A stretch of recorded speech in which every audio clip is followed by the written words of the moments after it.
Hi everyone, welcome back to our channel. Today we are going to explain how Dynatrace collects and analyzes data. Let's get started. Dynatrace collects data using special software components called agents.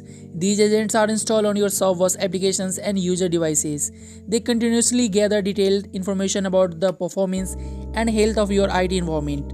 This data collection covers everything from response times and error rates to resources utilizations and user interactions. Once the agents collects the data, they send to a central location in real time.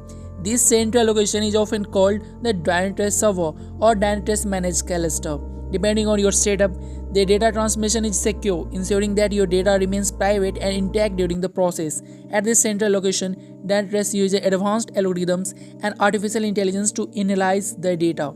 The analysis focuses on identifying patterns, detecting anomalies, and pinpointing performance issues. This is done through techniques like machine learning, which allows Dynatrace to learn more historical data and improve its analysis over time. The collected data is proceeded to create a holistic view of your IT environment.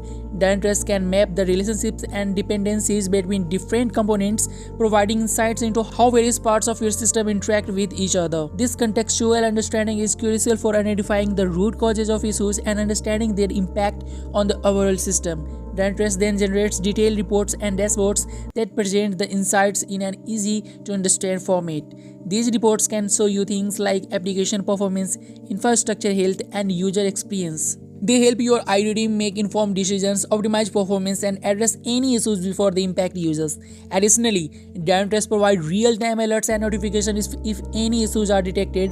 This allows your team to respond quickly and prevent potential problems from becoming mere incidents. The alerts are customizable, so you can set up thresholds and conditions that are most relevant to your environment. One of the key features of Dynatrace is its ability to perform distributed tracing. This means it can track individual transactions as they flow through different service and components. This is incredibly useful for understanding the performance of complex microservices based on architecture, and that's how Dynatrace collects and analyzes data. It's a continuous process that ensures you have a real-time visibility into your IT environment. If you found this explanation helpful, then don't forget to like, subscribe, and hit the bell icon for more videos like this. See you in the next time.